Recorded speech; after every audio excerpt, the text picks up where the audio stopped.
જય શ્રી કૃષ્ણ મિત્રો. તો આજથી આપણે રાધા અવતાર શરૂ કરીશું. તો ચાલો શરૂ કરીએ આજનો વિડીયો. આજના વિડીયોમાં આપણે જાણીશું શ્રી કૃષ્ણનો રાધા મહાભાવ.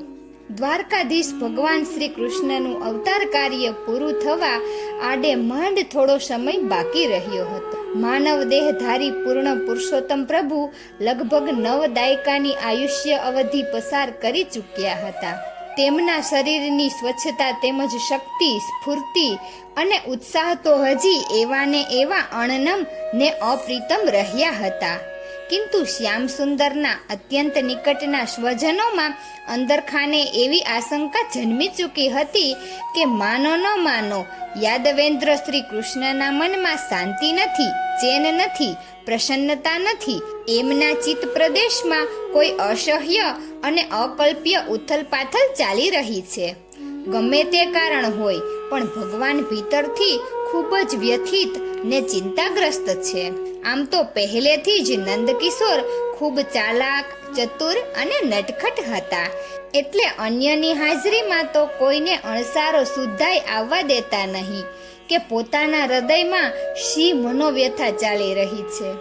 પરંતુ જ્યારે પોતે સાવ એકલા હોય ત્યારે પોતાના કૃષ્ણ ભવનના પશ્ચિમ દિશાના ઝરૂખાની દિવાલને અઢેલીને સામે ધૂધવાતા અરબી સમુદ્રની પેલે પારની ક્ષિતિજ સામે એકી ટશે એવું તાકીને જોયા કરતા કે ન પૂછો વાત.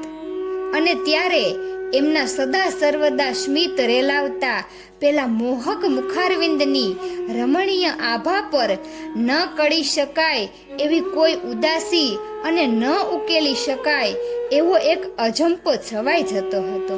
પોતપોતાના સ્વતંત્ર આવાસોની અટારીઓમાં છુપાઈને છાની મની આ દ્રશ્ય જોયા કરતી દ્વારકાધીશની 8 રાણીઓથી પોતાના સ્વામીનાથના ચહેરા પરની આ અગમ્ય ઉદાસી જોઈ શકાતી ન હતી.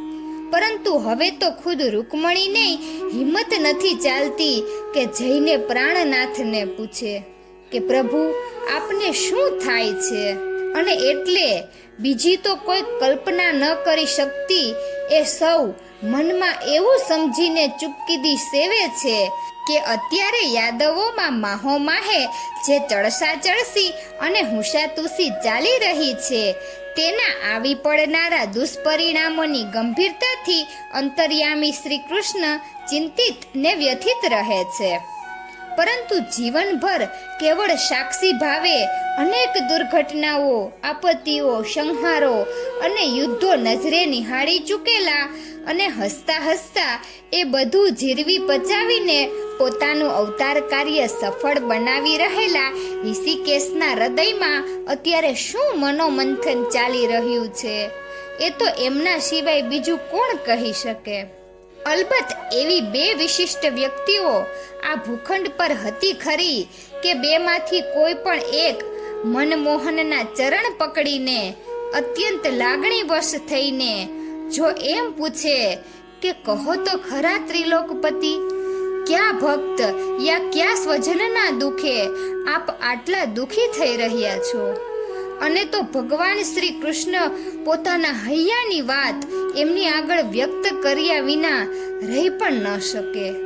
આ 2 વ્યક્તિ એટલે દેવર્ષિ નારદજી અને પરમ ભક્ત સખા ઉદ્ધવજી. પરંતુ કર્મ સંજોગે દેવર્ષિ નારદજી તો ઘણા લાંબા સમયથી આ બાજુ ફરક્યા જ ન હતા, અને ઉદ્ધવજીને તો સ્વયં શ્યામ સુંદરે જ કોઈ અંગત સંદેશો લઈને અર્જુન પાસે હસ્તિનાપુર મોકલી દીધા હતા. તેથી આ બંને મહાનુભાવોની અનુપસ્થિતિ દેવકીનંદન ઘનશ્યામ શ્રી કૃષ્ણના ચિત્તની વ્યાકુળતા દિવસે વધી જતી હતી. એટલું જ નહીં, જાણીએ અજાણે ક્યાંક પ્રગટ પણ થઈ જતી હતી. યોગાનુયોગે સંજોગો પણ કંઈક એવા જ સર્જાઈ રહ્યા હતા જેનાથી કોઈ અજાણ ન હતું. દ્વારકાધીશના રાજ દરબારમાં અને અંતઃપુરમાં સૌ કોઈ જાણતા હતા કે છેલ્લા 1.5-2 મહિનાથી મહારાજ શ્રી કૃષ્ણ અને જ્યેષ્ઠ બંધુ શ્રી બલરામ બેમાંથી કોઈ પગ વાળીને બેસવા પામ્યા ન હતા. એક બાજુ દૂર દૂર સુધી વિસ્તરેલી યાદવ સામ્રાજ્યની સીમાઓ પર નાના મોટા છમકલા અને બંડબખેડા થઈ જ જતા હતા, જેને ટાળવા ને નિવારવા સ્વયં શ્રી કૃષ્ણ દાઉ બલરામને સાથે રાખીને સતત દોડધામ કરી રહ્યા હતા. બીજી બાજુ શુરા અને સુંદરીની બુરી લતે ચડી ગયેલા કેટલાક મહોન્મત યુવાન યાદવો જાત જાતના અવિચારી અને અનૈતિક દુષ્કૃત્યો આચરીને યાદવ કુળની યશસ્વી કીર્તિને કલંક લગાડી રહ્યા હતા. હજી આટલું પણ જાણે ઓછું હોય એમ કેટલાક ખૂબ સુખી સમૃદ્ધ વડીલ યાદવો સત્તાના કેફમાં અને પ્રાપ્ત થયેલી બેશુમાર સંપત્તિના નશામાં ભાન ભૂલીને માન્યતામાં ન આવે એવું અમાનુષી વર્તન દાખવીને વંદનીય અને પૂજનીય વ્યક્તિઓને પણ અપમાનિત કરવા જેવા અધમ કૃત્ય કરી રહ્યા હતા. સ્વભાવે પહેલેથી જ ઉગ્ર એવા દાઉજીથી યાદવોનું આ નિરંકુશ વર્તન સહન થતું ન હતું અને તેથી તેમનો પુણ્ય પ્રકોપ ઘણીવાર સાતમા આસમાને પહોંચી જતો હતો.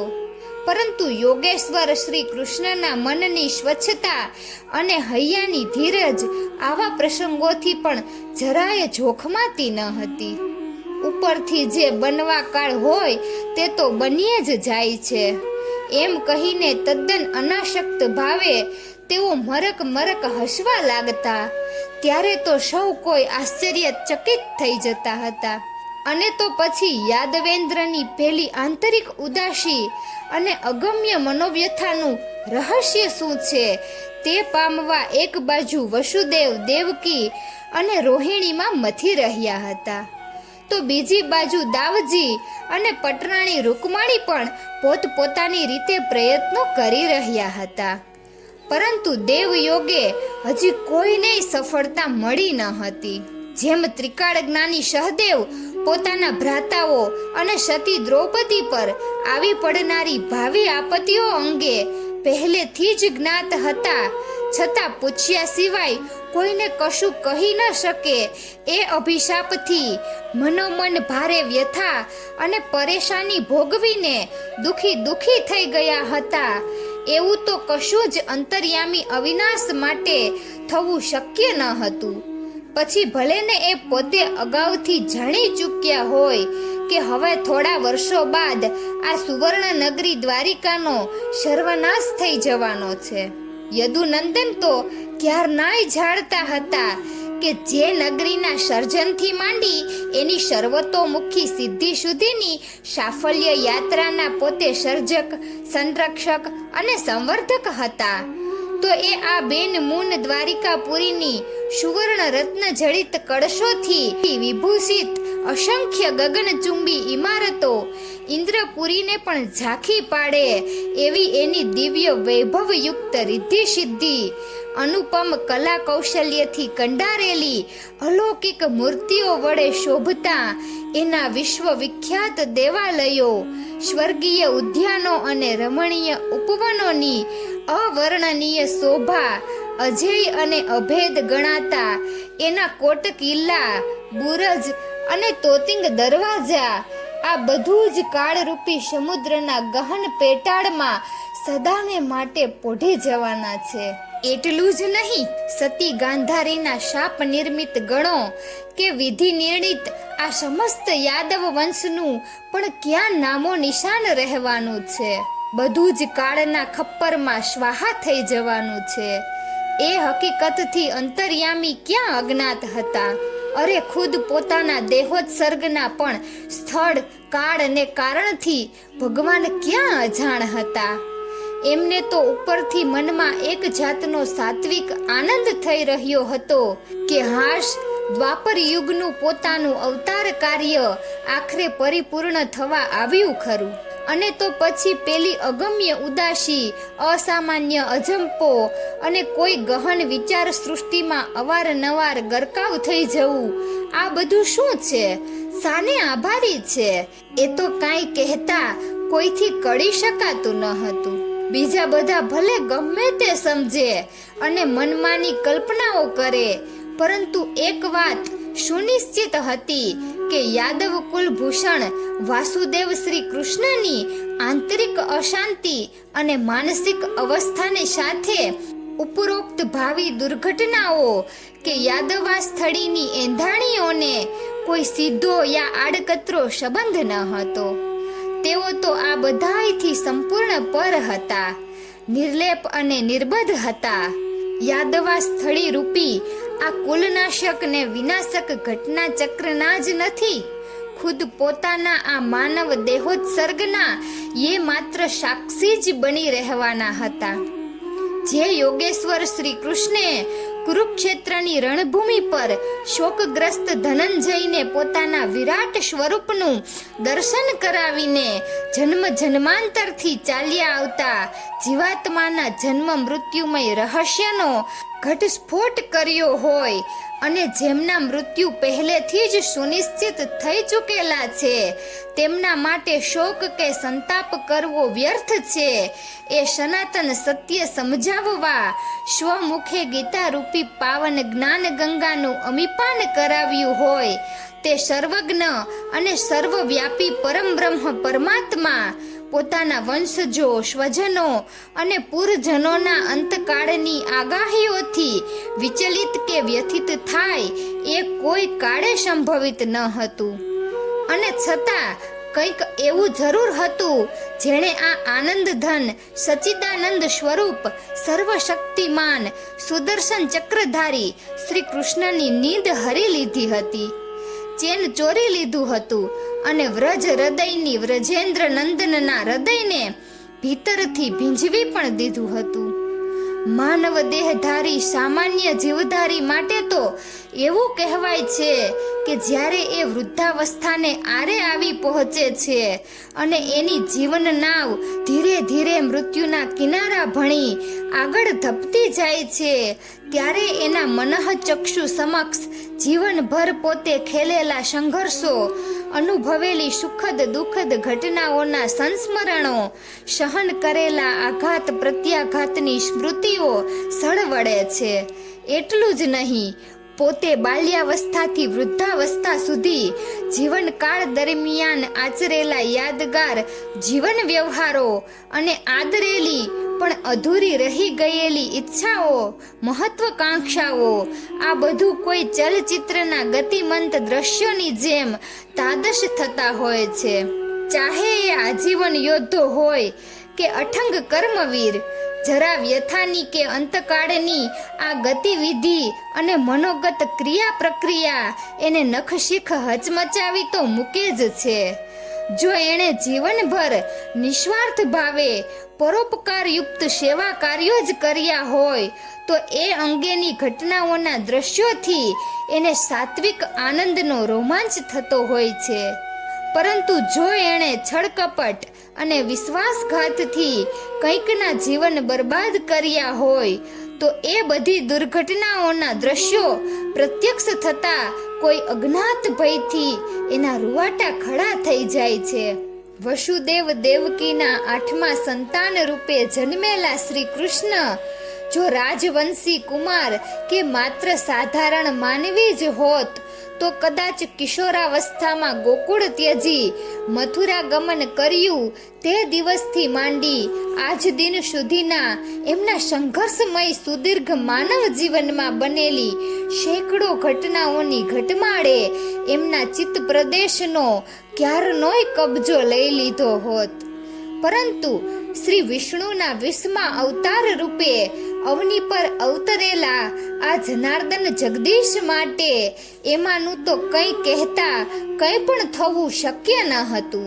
કેમ કે આ નવ દાયકાના જીવનકાળ દરમિયાન પોતે સ્વયં કરેલી યા અન્યને પ્રેરણા માર્ગદર્શન આપીને કરાવેલી એ તમામ આર્યાવર્ત પ્રસિદ્ધ ઘટનાઓના નિર્માણમાં અને એના પરિણામમાં વાસુદેવ શ્રી કૃષ્ણ તો એક નિમિત્ત માત્ર હતા.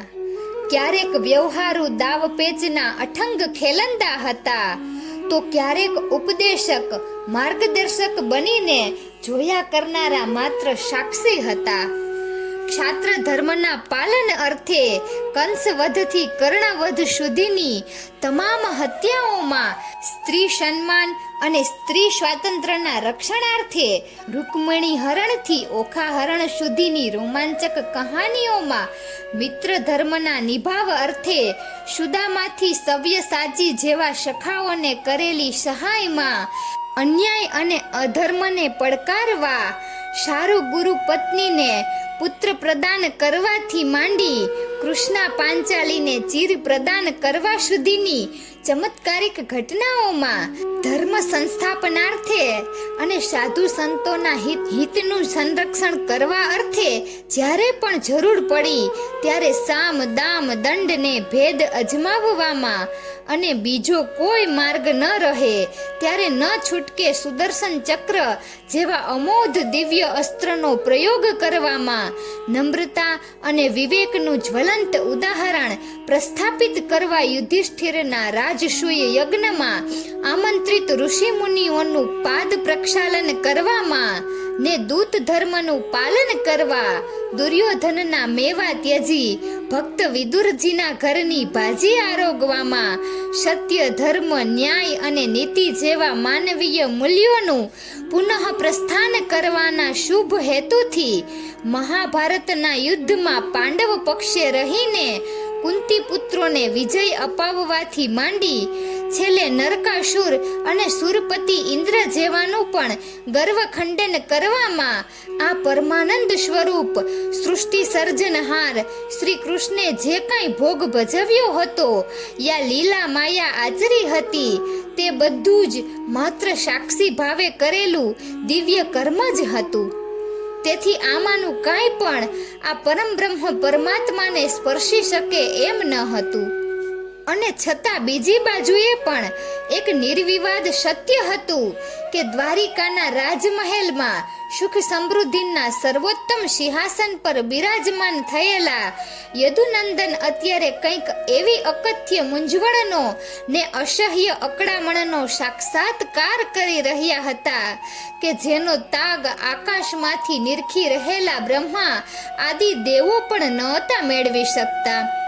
દ્વારિકાના ધણી જગન્નાથ શ્રી કૃષ્ણના ચિત્ત પ્રદેશમાં જન્મેલી આ મૂંઝવણ કે અકળામણ માનવ સહજ હતી કે દેવ દુર્લભ, કેવળ લાગણીજન્ય હતી કે અનુકંપામય, સહજ સાધ્ય હતી કે અસાધ્ય, એ તો કેવળ એ જ યોગી પુરુષો અને ઉચ્ચ કોટીના સંતો સમજી શકવા સમર્થ હતા કે જેઓ પોતાની યોગ વિદ્યાના પ્રભાવે અને અનન્ય ભક્તિના ભાવે જાણતા હતા કે આ પરમ બ્રહ્મ પરમાત્માએ કૃષ્ણાવતારમાં કરેલી બધી જ લીલાઓ કઈ સાક્ષી ભાવે કરેલી માત્ર લીલાઓ જ ન હતી, એમાંની કેટલીક તો સ્વયં સ્ફુરિત, સ્વનિર્મિત અને અંતરની પ્રત્યક્ષ અનુભૂતિ રૂપ પણ હતી, જેના રંગે શ્યામ સુંદર ખુદ રંગાયા હતા અને જેના ભાવથી પ્રભુ પોતે પ્રેમથી ભીંજાયા પણ હતા. અલબત્ત બાલ્યાવસ્થામાં મથુરાના કારાવાસમાં શ્રાવણ માસના કૃષ્ણ પક્ષની આઠમની મધરાતે દેવકી કુખે જન્મેલા આ નવજાત શિશુને એના પિતા વાસુદેવે રાતોરાત નંદગાંવમાં નંદ યશોદાને ત્યાં હેમખેમ પહોંચાડી દીધા તે દિવસથી શરૂ થયેલી અને મલ્લયુદ્ધમાં ભાગ લેવા કંસ દ્વારા મળેલું નિમંત્રણ સ્વીકારીને અક્રૂરજીને સાથે આ કિશોર કાનકુંવર મથુરામાં પુનઃ પ્રવેશ પામ્યા તે ઘટના સાથે પૂર્ણ થયેલી. બાલ મુકુંદના બાળપણની એક ક્ષણ એવી અનુપમ અને અલૌકિક હતી કે એને કેવળ સાક્ષી ભાવે વિતાવેલી બાલ્યાવસ્થા કોઈ ન કહી શકે. ગોકુળની ગાયો સાથે, વ્રજભૂમિના ગોપાંગનાઓ સાથે, વાત્સલ્ય મૂર્તિ યશોદા મૈયા સાથે અને સવિશેષ કરીને રાસની અધિષ્ઠાત્રી દેવી શ્રી રાધિકાજી સાથે રમવા ફરવામાં, લડવા ઝઘડવામાં, ખાવા ખવડાવવામાં, નાચવા ગાવામાં, રીસાવા મનાવવામાં આ માખણ ચોર ચિત્ત ચોર યશોદાનંદને જે અભૂતપૂર્વ આનંદ પ્રમોદ અને અવિસ્મરણીય હર્ષોલ્લાસ માણ્યા હતા, એમાં તો રજ માત્ર પણ પેલો ઈશ્વરી ભાવ કે સાક્ષી ભાવ ન હતો. એ તો કોઈ દિવ્યાતિ દિવ્ય અને મધુરાતિ મધુર મહાભાવ હતો. બાળપણની આ બધી બાળ સહજ લાગણી ક્રિયાઓમાં શ્યામ સુંદરે તો તન મન આત્માથી ઓતપ્રોત થઈ જવામાં જ પોતાના અવતાર કાર્યનું સાફલ્ય જોયું હતું. એટલું જ નહીં, કેટલીક વાર તો અત્યંત મહાભાવમય મનોદશામાં પોતાની ઈશ્વરી ઐશ્વર્ય શક્તિનું ઔચિત્ય પણ પોતાની આનંદ સ્વરૂપા આહલાદીની શક્તિ ગોલોકેશ્વરી રાસેશ્વરી શ્રી રાધિકાના ચરણ કમળમાં ન્યોછાવર કરી દઈને ધન્યતા અને કૃતજ્ઞતાનો સ્વાનુભવ કર્યો હતો. પરિણામ સ્વરૂપ કૃષ્ણાવતારમાં જન્મની પ્રથમ મધ્યરાત્રિએ કરેલા મથુરા અભિનિષ્ક્રમણથી માંડી દોઢેક દાયકાના ગાળા બાદ પુનઃ કરેલા મથુરા પ્રવેશ સુધીના સમયગાળા દરમિયાન પોતે વ્રજભૂમિમાં જે લીલા પ્રવૃત્તિઓ કેવળ સાક્ષી ભાવે નહીં પરંતુ આંતરિક અનુભૂતિના પ્રત્યક્ષ ભાવે કરી હતી, એમાંની કેટલીક તો એવી અગમ્ય અને અકલ્પ્ય હતી કે શ્યામ સુંદર પોતે કોઈને કહેવા ઈચ્છે તો પણ કહી શકતા ન હતા, અને ભૂલવાનો લાખ પ્રયત્ન કરે તો પણ ભૂલી શકતાય ન હતા. અલબત્ત અત્યાર સુધી એ બધી ચિરણજીવ યાદગાર સ્મૃતિઓ કૃષ્ણ કનૈયાની હૃદયરૂપી ગુહાના અતલ ઊંડાણમાં અણમોલ ગોપનીય ખજાનાની ભાંતિ અકબંધ સચવાઈ રહી હતી. અક્ષત અને અખંડ સ્વરૂપે અણિશુદ્ધ જળવાઈ રહી હતી, કેમ કે એને બહાર કાઢીને વગોડવાની કે ચિત્ત પ્રદેશમાં પુનર્જીવિત કરવાની યાદવેન્દ્ર દ્વારકાધીશને ફુરસદ જ ક્યાં મળી હતી. જે દિવસથી નંદનંદન યશોદાનંદન વ્રજભૂમિ છોડીને મથુરામાં આવ્યા અને કંસવધ કર્યો, ત્યાર પછી તો દેવકી નંદન વાસુદેવ શ્રી કૃષ્ણ રૂપે સમસ્ત આર્યાવર્ત પર માયાવી રૂપે એવા છવાઈ ગયા અને દુષ્ટો નરાધમોને મૃત્યુદંડ દેવામાં યાદવોની સ્વતંત્ર અને સુરક્ષિત રાજધાની દ્વારિકા સૌરાષ્ટ્રના સાગર કાંઠે પ્રસ્થાપિત કરવામાં, ધર્મની પુનઃ સંસ્થાપના કરવામાં તથા ગો બ્રાહ્મણ પ્રતિપાળ રૂપે પૃથ્વી પરના પાપીઓનો નાશ કરવામાં એટલા બધા રચ્યા પચ્યા રહ્યા કે પેલું દિવ્ય બાળપણ એક અવશેષ રૂપે અંતરમાં ઢબુરાઈ ગયું.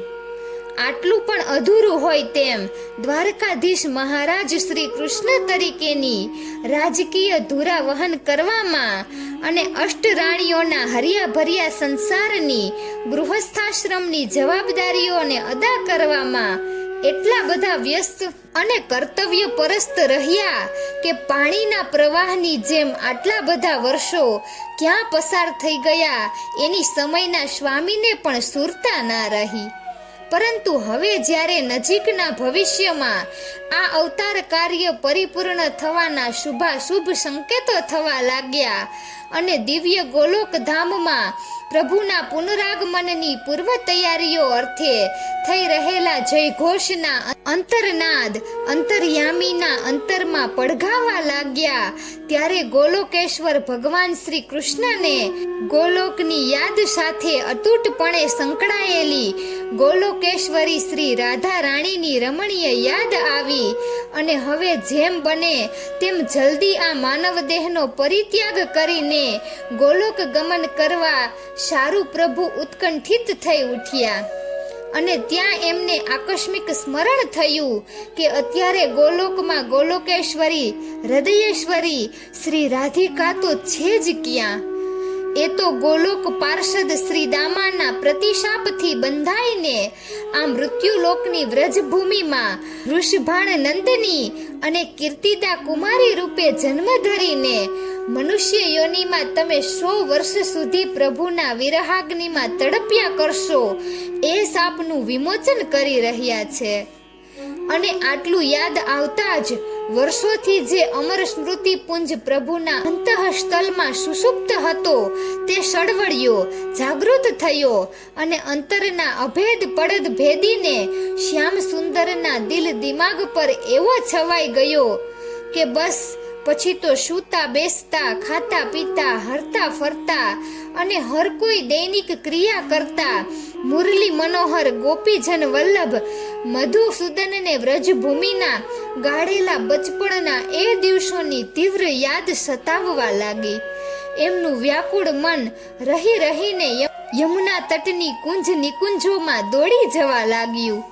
કાલિંદીનો એ જળભરપૂર કાંઠો, કદમનું પેલું વૃક્ષ, બંસીબટનું મનોરમ્ય વાતાવરણ અને મધુવનનું નૈસર્ગિક સૌંદર્ય શ્યામ સુંદરના સ્મૃતિપટ પર તાદશ થવા લાગ્યું. કૃષ્ણ કનૈયાના કર્ણપટલ પર પેલા ચિર પરિચિત નાદ નિનાદના પ્રતિઘોષ પડવા લાગ્યા. ઘડીમાં એમને પોતે વિસારી દીધેલ વાંસળીનો હૈયું વીંધી નાખે એવો કરુણ વેદુનાદ સંભળાવા લાગ્યો.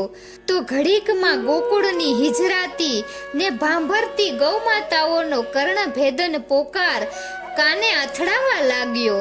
દિવસભરના અથાગ પરિશ્રમથી થાક્યા પાક્યા દ્વારકાધીશ ઘસઘસાટ ઊંઘતા હોય ત્યાં તો ઓચિંતો સ્વપ્નમાં પુત્ર વિરહથી લગભગ પાગલ જેવા થઈ ગયેલા અને ગોકુળની ગલીઓમાં લાલાને શોધ્યા કરતા બાવરા યશોદા મૈયાનો દર્દ ભર્યો અર્તનાદ. કાના, ઓ કાના, અરે ઓ લાલા, ક્યાં છુપાઈ ગયો છે રે તું? તારી વાટ જોઈ જોઈને તો મારી આંખોય થાકી ગઈ. હવે તું પાછો આવી જા રે મારા લાલ.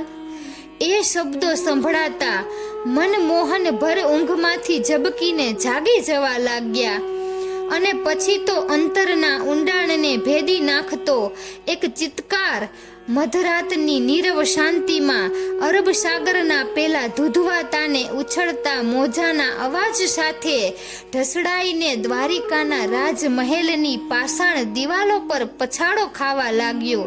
કાનુડા, તું ક્યાં છે રે? આ અભાગણીને એકલી મૂકીને ક્યાં ચાલ્યો ગયો છે? હવે તો નથી રહેવાતું ઘનશ્યામ, હવે તો મારી પાસે ચાલ્યો આવ, ઓ લાલા. અને ત્યારે તો આ તો મારી પ્રાણ વલ્લભા પ્રાણેશ્વરી શ્રી રાધાનો જ અવાજ. એવું બોલી ઉઠીને વિવળ વ્યાકુળ થઈ જતા રાધારમણ, માધવ, નંદલાલ એકદમ શૈયા ત્યાગ કરીને પશ્ચિમી ઝરૂખામાં દોડી જવા લાગ્યા અને મનમાં રાધે રાધેનો જપ જપતા ક્યાંય સુધી અરબી સમુદ્રની પેલે પારની ક્ષિતિજ ભણી તાકી તાકીને જોવા લાગ્યા. વાંસળી, ગાયો, યશોદામાં બધું જ શ્રી રાધામાં સમાઈ જવા લાગ્યું અને પોતે રાધામય થવા લાગ્યા. હમણાંથી આવું તો લગભગ રોજ થવા માંડ્યું, પરંતુ આમ થવા પાછળનું જે મૂળભૂત કારણ હતું તે તો સૌ કોઈ માટે કલ્પનાતીત હતું. કેમ કે દાયકાઓના વિરહાગ્નિમાં તપી તપીને પૂર્ણ પરિપક્વ અને પ્રગાઢ થયેલો શ્રી કૃષ્ણનો આ તો અનુપમ રાધા મહાભાવ હતો અને આ મહાભાવ નિહિત રહસ્ય શ્યામ સુંદર સિવાય બીજું કોઈ જાણતોય ન હતું, જાણી શકે એમ પણ ન હતું. કેમ કે આ તો પ્રેમ લક્ષણા ભક્તિના ચરમ સ્વરૂપ મહાભાવથી પણ ઉચ્ચ કોટીનો દિવ્ય રાધા મહાભાવ હતો.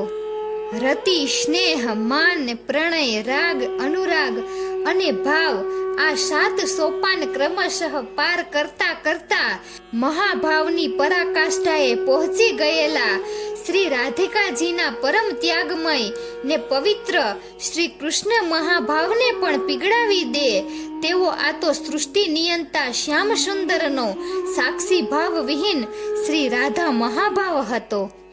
પોતાની અંગભૂતા સ્વરૂપભૂતા નિત્ય વિહારની બીજભૂતા ગોલોકેશ્વરી હૃદયેશ્વરી શ્રી રાધા રાણીના વિરહમાં તડપતા સાક્ષાત પરમ બ્રહ્મ પરમાત્મા શ્રી કૃષ્ણનો રાધા રમણ ગોપીજન વલ્લભ મુરલી મનોહર ગિરિરાજ ધરણ બાકે બિહાળી બાલકૃષ્ણ શ્રી ગિરિધર ગોપાલનો ઉચ્ચાતી ઉચ્ચ સમર્પણ ભાવ હતો.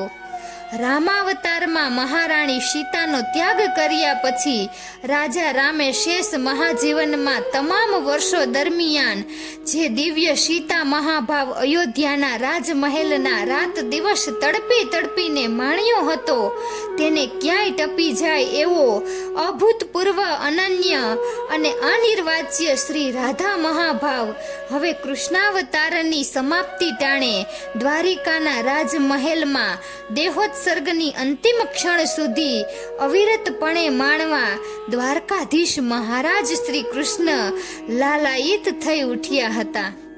યાદ અતીતની અંતરે અનુપમ દિવ્ય પ્રભાવ શ્રી કૃષ્ણ હૃદય વ્યાપી રહ્યો અદ્ભુત રાધા ભાવ.